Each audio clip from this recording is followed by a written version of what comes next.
आज के ब्लॉग की शुरुआत हो रही है बच्चों को स्कूल भेजने के बाद। हस्बैंड को ऑफिस भेज दिया है, उसके बाद मैंने शूट करना शुरू कर दिया था। सुबह की पूरी सफाई हो गई है। ऑफिस जाने से पहले जो मैं करती हूँ, पूरा स्लैब, काउंटर टॉप ये सब साफ़ कर दिया था और उसके बाद मैं चली गई थी तैयार होने के लिए। आज खाने में बना था आलू मटर की सब्ज़ी और करौंदे और रोटी, और बच्चों के लिए टिफ़िन में बनाए थे नमकीन चावल। तो बस बच्चों को भी टिफ़िन लगा के सुबह ही, मतलब सबसे पहले बच्चे ही जाते हैं, उसके बाद हस्बैंड जाते हैं, उसके बाद मेरा जाना होता है। अब इन सबको भेजने के बाद जब मैं, मतलब खुद के लिए जो मेरे लिए टाइम बचता है, वो कम से कम मेरे पास आधा घंटा बच ही जाता है, क्योंकि मैं सुबह जल्दी उठ जाती हूँ तो उसका बेनिफिट मुझे कहीं ना कहीं मिल ही जाता है। तो बस बहुत रिलैक्स और चिल मोड में तैयार हो जाती हूँ, और तैयार होने के बाद भी थोड़ा सा मोमेंट भी कैप्चर कर लेती हूँ। और ना थंबनेल के लिए मैंने यहीं पर कुछ अपने वीडियोस पॉज वगैरह बना लिए थे, और उसके बाद क्योंकि ना इससे ये हो जाता है कि ना यहीं पर थंबनेल भी बन जाता है तुरंत के तुरंत। ये देखिए, अभी आपको देखेंगे कुछ छोटे छोटे मूवमेंट, जैसे ये वाला है, एक ये सोच लिया था कि ये हो जाएगा थंबनेल के लिए, और ना ये भी सोचा था कि ये भी हो जाएगा, इसीलिए कुछ ना ऐसे छोटे छोटे शॉर्ट क्लिप ये सब मैं बना के रख लेती हूँ। क्योंकि ना देखिए, छोटा सा डांस भी क्रिएट कर लिया। हेलो जी, कैसे हैं आप सब लोग? आई होप आप सब लोग बहुत अच्छे होंगे। और देखिए, सोचिए, मुझे ऑफिस जाना है और मैं कितने आराम से कूल माइंड में बैठी हूँ, एकदम सुकून और शांति, बढ़िया, फर्स्ट क्लास। और ना अभी क्या हो रहा होता, अगर मैं पहले वाली रानू होती ना, तो पता है क्या हो रहा होता? हाय, लेट हो रही हूँ, जल्दी जल्दी जल्दी, इधर इधर टिफिन पैक हो रहा है, इधर ना खाना, अब खुद के लिए खाना भी खाना है, लगाना है, और पूरा स्लैब साफ करना है, इधर बर्तन भी पड़े हुए हैं। 2 साल पहले, 3 साल पहले मेरे साथ यही होता था। मतलब ऑफिस जाने से पहले और इतने सुकून से बैठ पाना पॉसिबल ही नहीं था। ये लगता था कैसे भी करके 5 मिनट मिल जाए बस, तो जिससे मैं ऑफिस के लिए जल्दी तैयार होके और निकलूं फटाफट। अब उस टाइम में और अभी के टाइम में क्या अंतर है? पहले ये होता था कि मैं टाइम से नहीं उठती थी। मैं आपको बताऊं, आज से 2 या 3 साल पहले पता है क्या होता था? सुबह ना कई बारी तो 6:30 बज जाते थे, 6 बज जाते थे, इतना लेट उठती थी ना एंड टाइम पे। पता है बच्चों को स्कूल भेजना है 7 बजे, तो उठ रही हूँ 6:30 बजे, फिर जल्दी जल्दी भगदड़ में उनके लिए लंच बनाया, जैसा बना वैसा बन गया और भेज दिया। अब क्या होता है, पिछले साल 2 साल से 3 साल से ये हो रहा है, सुबह जल्दी उठना। लोग यूं ही नहीं बोलते कि सुबह जल्दी उठ जाया करो। सुबह जल्दी उठने से चीजें बदलती हैं, समय बदलता है, सारा कुछ होता है।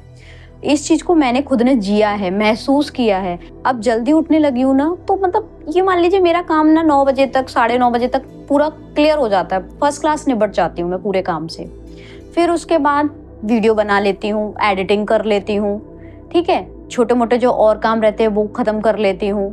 तो बहुत सारा टाइम बच जाता है सुबह अगर हम जल्दी उठ जाते हैं, और काम भी बिल्कुल आराम आराम से, बिल्कुल तसल्ली से। बीच में चाय भी पी ली, बीच में किताब भी पढ़ ली, मन किया तो बीच में थोड़ा मोबाइल भी चला लिया, देख लिया कि भाई क्या स्टेटस चल रहा है वीडियोस का। तो ये सब काम भी मैं चलते रहती हूँ, और पता है चिल मोड में काम करती हूँ। ऐसा नहीं है कि भाग दौड़ जल्दी जल्दी, क्योंकि सुबह ना सब सोए हुए होते हैं। बच्चों को भी स्कूल जैसे भेज भी दिया, उसके बाद भी शांति। कोई मतलब ऐसा नहीं कि माइंड में, जब तक देखिए यहाँ शांति है ना, तो आपको बाहर भी शांति मिल जाएगी, ठीक है। और अगर यहाँ शांति नहीं है ना, तो फिर वो गड़बड़ी ही हो जाना। और यहाँ शांति अगर आपको चाहिए, तो देखिए थोड़ी सी मेहनत तो करनी पड़ेगी, सुबह जल्दी उठना पड़ेगा, और थोड़ी बहुत यार किताबें पढ़ लिया करो। ऐसे ही नहीं बोलती मैं कि किताबें पढ़ो, बहुत अंतर आता है। देखिए, होम मेकर भी है, हाउस वाइफ भी हैं आप, फिर भी जो आपको पसंद है ना, उससे रिलेटेड पढ़ लो। मोबाइल में तो आप चीजें देखते ही रहते हो, पढ़ते ही रहते हो, सुनते ही रहते हो, लेकिन थोड़ा सा बुक की तरफ जाइए आप। सच में जीवन बदलता है, चीजें बदलती हैं, आपकी लाइफस्टाइल, आपका सोचने का तरीका, सब कुछ बदल जाता है, ठीक है जी। तो क्योंकि देखिए, सुबह जल्दी उठने की जो बात मैं आपको बता रही हूँ, वो भी मुझे एक बुक के थ्रू ही पता चली थी। हालांकि देखिए, बोलते तो सभी लोग हैं, लेकिन उसका कॉन्सेप्ट क्या है, इससे क्या क्या चीजें चेंज होती हैं, मतलब पूरा डिटेल में, साइंटिफिक रीजन, सारा कुछ उसका डिटेल में उस बुक में लिखा हुआ था। मैं आपको नाम बताऊंगी, रॉबिन सर की है, रॉबिन ऑथर हैं, पूरा नाम तो एग्जैक्ट याद नहीं आ रहा। 5 AM करके है कुछ, हाँ मैं एग्जैक्ट आपको बता दूंगी अपना बुक कलेक्शन देख के। तो उससे मुझे काफी कुछ चीजें मतलब समझ में आई और मेरे दिमाग में बिल्कुल बैठ गई। तब से मेरी ये जो जर्नी सुबह उठने की शुरू हुई है ना, वो कभी खत्म होने का नाम नहीं लिया उसने, और आप आगे भी कभी नहीं लेंगी, क्योंकि इससे मुझे ना एक्सट्रीमली बहुत सारे चेंज, मेरी लाइफ ना ट्रांसफॉर्म हो गई।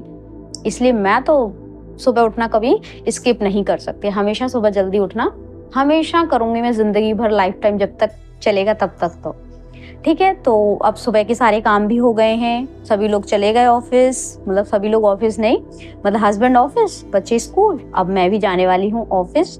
और किचन का भी सारा काम खत्म कर दिया है। आज आलू मटर की सब्जी बनी थी और करौंदे बनाए थे, और रोटी तो बनती ही बनती है, ठीक है। और बच्चों के लिए रखे थे नमकीन चावल, तो वो भी हस्बैंड के लिए भी रख दिए। सारे काम हो गए हैं, फ्री हो गई हूँ, अब मैं ऑफिस के लिए निकलूंगी। और फिर ऑफिस से आने के बाद शाम को मुझे करनी है, मतलब ये रूम है ना, इसके ऊपर एक टांड लगा हुआ है, उस रूम की सफाई करनी है। मतलब रूम की सफाई तो करनी है, साथ में मतलब डीपली क्लीनिंग में जो है वो करनी है मुझे टांड की सफाई, तो वो मैं करूंगी। और पंखा साफ करूँ, विचार तो यही है, सोचा यही है, ऐसा ही माइंड मेकअप करके जा रही हूँ। फिर लौट के आऊंगी, तब देखूंगी कि हो पा रहा है या नहीं हो पा रहा है, या फिर कितना हो पाता है। ठीक है जी, आपके साथ जरूर शेयर करूंगी। तब तक के लिए मिलते हैं ब्रेक के बाद, बाय बाय। आप लोगों से बातें करने के बाद और अपना पर्स उठा के मैं चली गई थी ऑफ़िस। और आज मैं घर से ही सोच कर गई थी कि मैं जब लौट के आऊँगी तो मैं आज पूरा अच्छे से, ये जो रूम है जिसमें हम सब लोग ज़्यादातर सोते हैं, बेडरूम है जिसमें एसी लगा हुआ है, तो उसकी अच्छे से डीप क्लीनिंग करनी है। तो बस मैं जब ऑफिस से लौट के आई थी, फिर उसके तुरंत बाद ही मतलब चाय वगैरह पी के, थोड़ा बहुत खा के, रेस्ट करके, उसके बाद मैं अपने रूम में लग गई थी सफाई के लिए। और हस्बैंड भी आ गए थे, तो वो भी साथ में, उन्होंने भी हेल्प कर दी थी। बच्चे भी दोनों थोड़ा थोड़ा कुछ तो भी जो उनके लेवल का था वो करते जा रहे थे।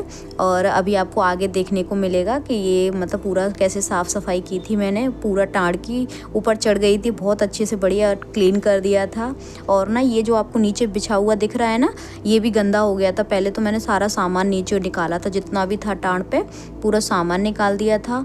फिर उसके बाद जो रैगजिन टाइप की है जो बिछा हुआ है, उसको ना कपड़े से अच्छे से साफ़ किया। फिर उसके बाद मैंने एक एक करके, धीरे धीरे करके दोबारा पूरा सामान लगा दिया था। अब क्या होता है कि ज़्यादातर मैं कोशिश यही करती हूँ कि जैसे मौसम चेंज होता है ना, उसके बाद एक बार अच्छे से ऐसे डीपली क्लीनिंग हो जाती है ना, तो घर साफ़ सुथरा बना रहता है और ज़्यादा कीड़े मकोड़े और मतलब कुल मिला के ज़्यादा गंदगी एक साथ स्टोर नहीं हो पाती है।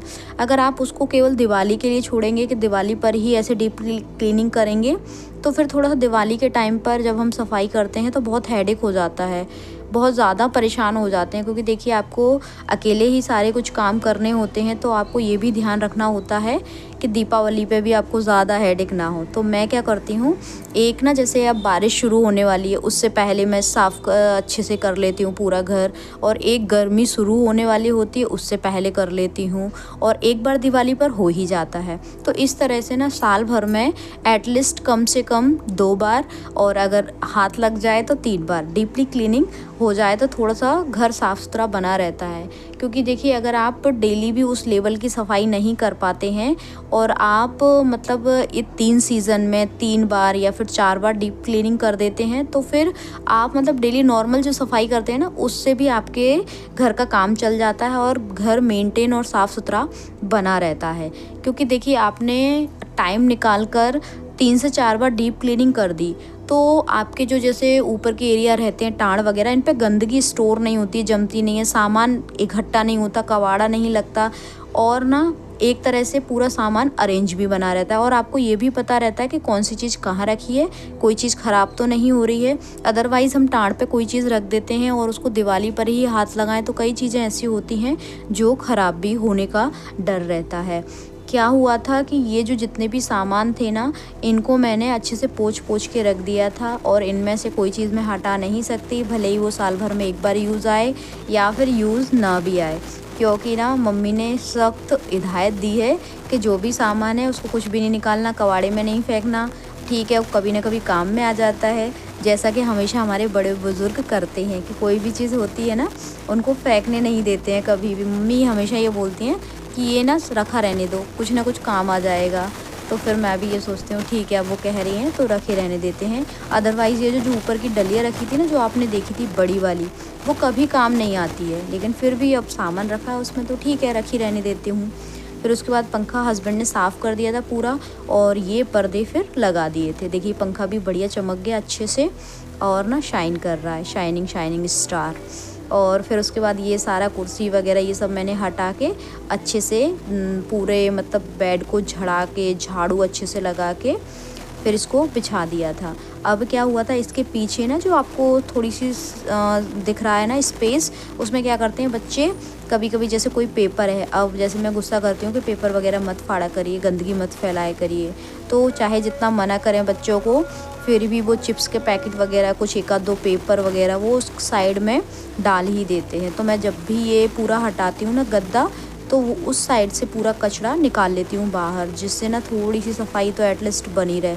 अदरवाइज़ जब भी एक दिन जब सोचती हूँ ना कि इसके नीचे से पूरा अच्छे से साफ़ करना है, तो उस दिन ढेर सारा कचरा पता नहीं कहाँ से निकल आता है। बल्कि डेली साफ़ करते हैं उसके बाद भी, क्योंकि उस कॉर्नर तक झाड़ू नहीं पहुँच पाता है। अगर आप वर्किंग हैं तो बस ये थोड़ा सा ध्यान रखने की ज़रूरत है कि अपने टाइम को इस हिसाब से एडजस्ट कर लें आप, कि आपका जो नाइट का जो डिनर है आपका वो डिस्टर्ब ना हो, और ना आपका काम भी हो जाए। तो जनरली क्या होता है, जैसे मैं 5 बजे ऑफिस से आ जाती हूँ, तो उसके बाद 5 से लेके 7 बजे तक, 8 बजे तक, मतलब 5 से लेके 8 बजे तक ऐसा टाइम होता है जिसमें मैं अपने लिए या तो कुछ अलग से काम कर लूँ, या फिर कोई सफाई कर लूँ, या फिर वीडियो एडिट कर लूँ, या फिर कुछ अपनी बुक वगैरह पढ़ लूँ। तो मैं क्या हर दिन चेंज करती रहती हूँ, जैसे किसी दिन कुछ डीप क्लीन कर लिया, किसी दिन वीडियो एडिट कर लिया, किसी दिन अपनी कोई बुक पढ़ ली। तो ये जो रूटीन होता है ना, इसको मैं चेंज करती रहती हूँ।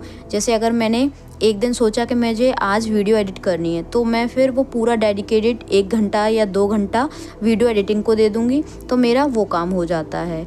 और मतलब एक एक करके ही काम हो पाता है। आप सोचो कि 2 काम मैं इस टाइम में कर लूँ तो नहीं हो पाता है। जैसे आज मुझे ये रूम साफ़ करना था, टाट साफ़ करना था, तो आराम से हो गया था मेरा। 8:30 बजे के लगभग मैं पूरी फ्री हो गई थी। उसके बाद मैं नहाने चली गई थी। हस्बैंड ने बोला था कि पकौड़ियाँ बना लो, तो फिर वो मैंने फिर बेसन की पकौड़ियाँ भी बनाई थी। तो ऐसा करके हो जाता है चीज़ें। लेकिन आप ये सोचें ना कि आपने एक रूम साफ़ कर लिया, लगे हाथ दूसरा भी कर लें, तो फिर ये चीज़ नहीं हो पाती है। एक बारी में एक ही काम हो पाता है, क्योंकि देखिए आपको ना रात का डिनर भी बनाना है, सुबह फिर से ऑफिस की सारी तैयारियां करनी है, बच्चों को स्कूल भेजना है, सारे काम करने होते हैं। ये एसी की जाली है, ये हस्बैंड ने धो दी थी, तो वही लगाएंगे इसको। इसमें ना धूल बहुत जमा हो जाती है, तो इसको ना जितनी जल्दी आप साफ़ कर देंगे ना, उतनी ही एसी की कूलिंग आपकी अच्छी बनी रहेगी। ऊपर की साइड से निकाल लेते हैं हस्बैंड, तो उसके बाद नल के नीचे लगा दें तो उसकी पूरी धूल निकल जाती है। तो ये काम उनका रहता है, वो कर देते हैं बढ़िया अच्छे से। अब ना ये पलंग के नीचे से भी मैंने काफ़ी कुछ आज कचरा पूरा निकाल लिया था, लेकिन कॉर्नर में जो रखा होगा ना आज वो नहीं निकल पाया था। फिर कभी एक आध दिन जिस दिन लगेगा चक्कर टाइम, उस दिन मैं वो कचरा भी निकाल दूंगी पूरा, क्योंकि ना मुझे दिखाई दे रहा था, मैं नीचे झुक के कर रही थी ना, तो मुझे दिखाई दे रहा था कि ये ना इसमें कचरा भी है। फिर उसके बाद ये सफाई करने के बाद मैंने झाड़ू लगा दिया था अच्छे से, और ना ये रूम एकदम चकाचक हो गया था। पूरा सामान जब लग गया था ना, तो इतना सुकून लग रहा था कि हाय ये पेंडिंग काम था, ये सोच के गई थी मैं, चलो आज कम से कम पूरा हो गया। देखिए काम करने में जितना टाइम लगता है तो लगता ही है, लेकिन सोचने में उससे ज़्यादा टाइम लग जाता है। कई बार हमारा कि करें या ना करें, करना है कि नहीं करना, कब करेंगे, कब टाइम मिलेगा, कई बार हम सोचते रहते हैं। तो बस ये काम निपटने के बाद मैंने पकौड़ियाँ सेक दी थी सभी के लिए, हस्बैंड के लिए और बच्चों के लिए। क्योंकि देखिए क्या हुआ था, डीप क्लीनिंग करने के बाद थोड़े गंदे तो हो ही जाते हैं, कपड़े गंदे हो जाते हैं, और थोड़ा सा ठीक नहीं लगता, ये लगता है कि नहा लें अब तो फ्रेश फील होता है। तो मैंने डीप क्लीनिंग करने के बाद रूम की, फिर मैंने नहा लिया था, और नहा के फटाफट सब लोगों के लिए सेक दी थी गरम बढ़िया पकौड़ियाँ। फिर उसके बाद पकौड़ी खाने के बाद सबने 1-1 2-2 रोटी खाई थी, ज़्यादा नहीं खाई थी। पकौड़ियाँ बनाने के बाद, सारा काम ख़त्म करने के बाद, बर्तन धुलने के बाद, काउंटर टॉप साफ़ करने के बाद मैं चली गई थी सोने के लिए। और आज का एक बहुत प्यारा सा अच्छा सा दिन पूरा हुआ। Thank you so much. I hope आपको ब्लॉग पसंद आया होगा। अगर ब्लॉग पसंद आया हो तो प्लीज़ चैनल को लाइक शेयर सब्सक्राइब ज़रूर करिएगा। हंसते रहिए, मुस्कुराते रहिए और दूसरों को मुस्कुराने की वजह देते रहिए। Thank you, thanks for watching.